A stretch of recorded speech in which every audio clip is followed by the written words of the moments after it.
Hello students, आज हम लोग देखेंगे उत्तल लेंस के द्वारा वस्तु की विभिन्न स्थितियों के अनुसार प्रतिबिंब का वर्णन किरण आरेख के माध्यम से। दूसरा, अवतल लेंस के द्वारा वस्तु की विभिन्न स्थितियों के अनुसार प्रतिबिंब का वर्णन। और तीसरा, दर्पण का सूत्र एवं लेंस का सूत्र। तो पहला हम लोग जो देखने जा रहे हैं वह है उत्तल लेंस के द्वारा प्रतिबिंब का वर्णन। यह जो पिछले वीडियो में हम लोगों ने देखा था कि अवतल दर्पण के द्वारा विभिन्न स्थितियों के अनुसार प्रतिबिंब का बनना, जिसमें 6 स्थितियां थी, यह उससे मिलता जुलता है।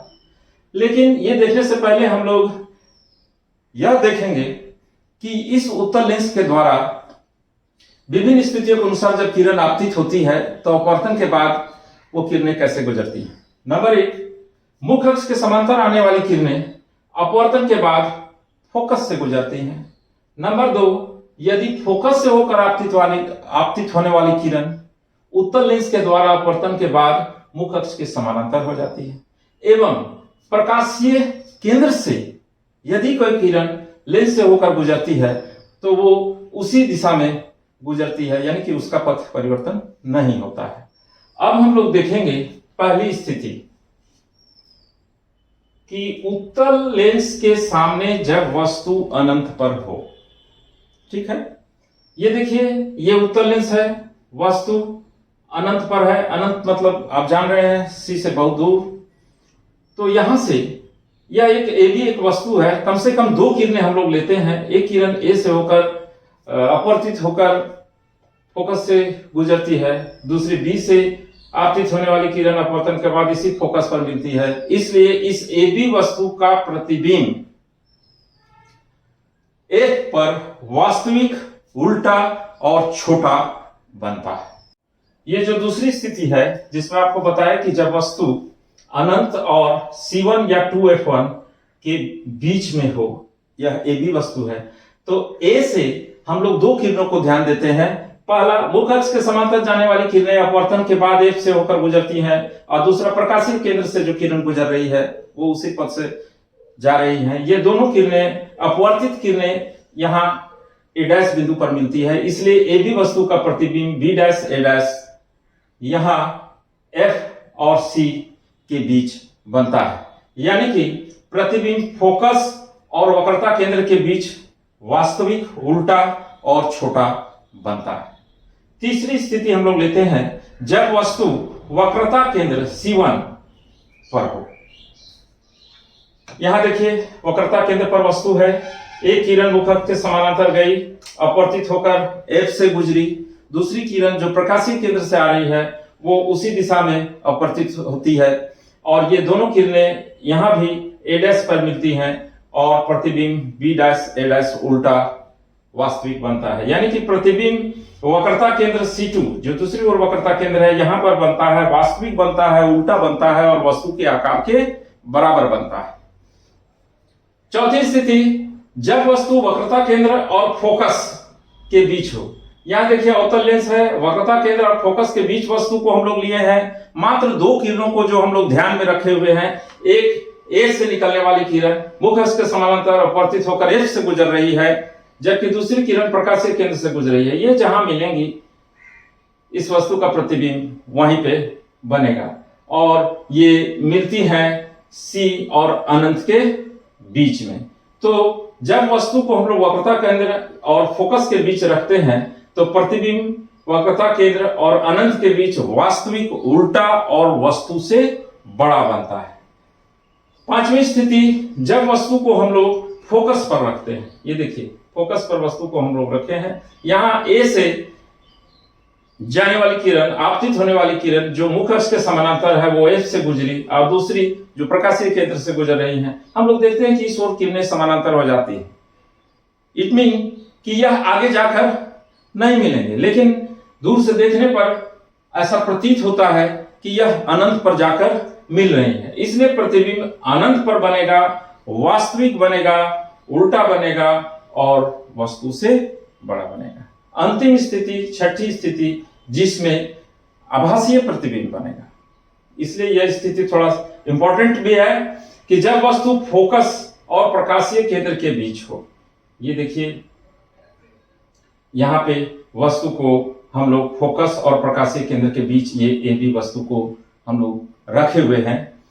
ऐसी स्थिति में क्या होता है कि ए से आपतित होने वाली किरण अपवर्तन के बाद ये देखिए ये तो एफ से गुजर रही है, दूसरी प्रकाशीय केंद्र से गुजर रही है। अपवर्तन के बाद हम लोग देखते हैं कि ये किरणें इस ओर फैलती जा रही हैं। इसका मतलब है कि ये किरणें इस ओर नहीं मिलेंगे। ऐसी स्थिति में इन अपवर्तित किरणों को जब हम लोग पीछे बढ़ाते हैं तो ये यहाँ ए डैश पर मिलती हैं। इसलिए इस वस्तु का प्रतिबिंब ए डैश बी डैश बनता है, लेकिन आभासी बनता है, वस्तु से बड़ा बनता है और सीधा बनता है। इसलिए इस उत्तल लेंस का उपयोग भी हम लोग जो एक छोटे वस्तुओं को बड़ा करके देखने के लिए भी करते हैं। जैसे आप देखें यहां लिखे हुए अक्षर इस लेंस के द्वारा बड़े दिखाई दे रहे हैं, क्योंकि इसका फोकस इस ओर है। तो फोकस और प्रकाशीय केंद्र के बीच जब वस्तु आ रहा है तो उसी स्थिति में इसका आभासी सीधा और वस्तु से बड़ा प्रतिबिंब बनता है। अब इसके बाद हम लोग देखेंगे अवतल लेंस के द्वारा वस्तु की विभिन्न स्थितियों का प्रतिबिंब का बनना किरण आरेख के माध्यम से।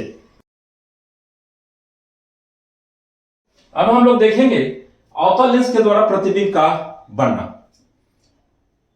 यह जो हम लोग उत्तल दर्पण में देखे थे दो स्थितियां, ठीक उसी तरह से अवतल लेंस के द्वारा प्रतिबिंब का बनना में भी दो ही स्थितियां हैं।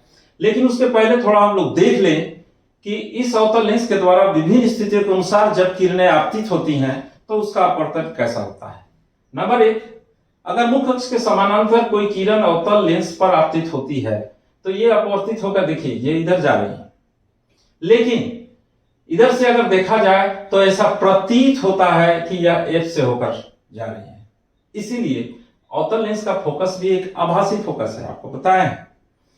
दूसरी स्थिति कि अगर कोई किरण इस तरह से आपतित हो रही है कि इसे इधर से देखने पर ऐसा लगता है कि यह फोकस से होकर आपतित हो रही है, तो यह अपवर्तन के बाद मुख्य अक्ष के समानांतर हो जाती है। तीसरी स्थिति, जब कोई किरण प्रकाशीय केंद्र से होकर गुजरती है तो वो अपवर्तित नहीं होती है, सीधे उसी पथ पर चली जाती है। अब हम लोग देखेंगे कि जब वस्तु अवतल लेंस के सामने अनंत पर हो, अनंत बहुत दूर से आने वाली किरणें प्रायः मुख्य अक्ष के समानांतर होती है, इसलिए अनंत पर रखी हुई ये ए बी एक वस्तु है। तो ए से आपतित होने वाली किरण अपवर्तन के बाद इधर गई, बी से आपतित होने वाली किरण अपवर्तन के बाद इधर गई, लेकिन इन्हें पीछे की ओर जब हम लोग बढ़ाते हैं तो यह फोकस पर मिलती हुई प्रतीत होती है। यानी कि प्रतिबिंब फोकस पर आभासी, सीधा और छोटा बनेगा। दूसरी स्थिति है कि जब वस्तु अवतल लेंस के सामने हो, यानी कि अवतल लेंस के सामने कहीं भी हो। ऐसी स्थिति में हम लोग देखेंगे कि जैसे ये एक ए बी वस्तु है, ए से आपतित होने वाली किरण जो मुख्य अक्ष से समानांतर है ये इधर अपवर्तित हो रही है, लेकिन जब इसे पीछे की ओर हम लोग बढ़ाते हैं तो ऐसा प्रतीत होता है कि यह एफ से होकर गुजर रही है।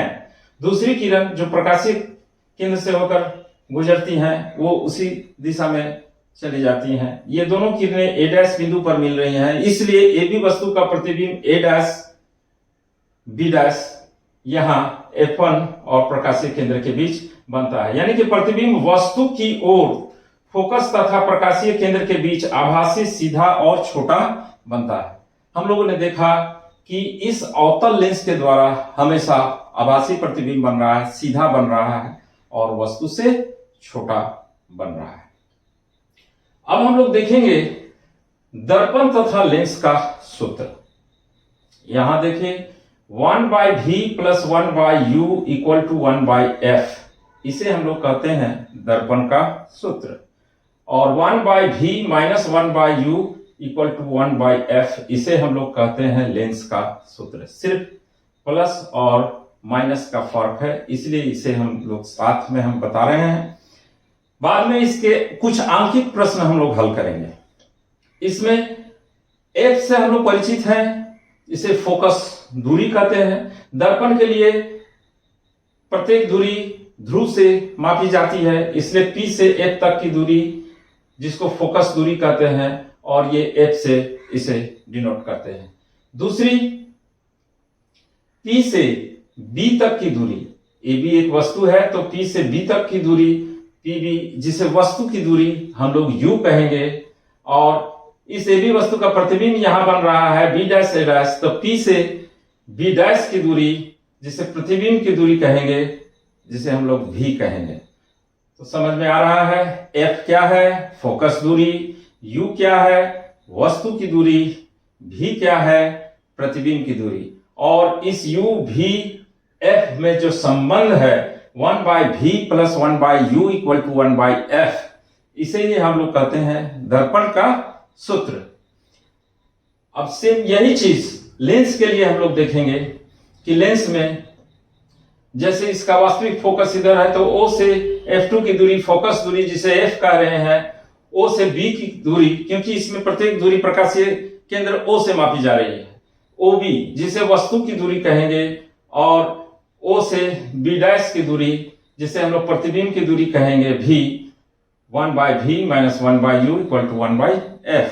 यहां भी F फोकस दूरी है, U वस्तु की दूरी है, और V प्रतिबिंब की दूरी है। इस सूत्र में U V F में अगर कोई दो चीजें हमारे पास हो तो तीसरा हम इस सूत्र के माध्यम से निकाल सकते हैं, लेकिन इसके लिए हमें एक मुख्य बात और जाननी पड़ेगी, वो है चिन्ह परिपाटी। चिन्ह परिपाटी मीन्स कि कहीं यह U कभी प्लस होता है, कभी माइनस, कभी F कभी प्लस होता है, कभी माइनस होता है। ये कैसे होता है, ये हम अगले वीडियो में आपको बताएंगे, और इसके आंशिक प्रश्नों को भी हम लोग हल करेंगे। धन्यवाद।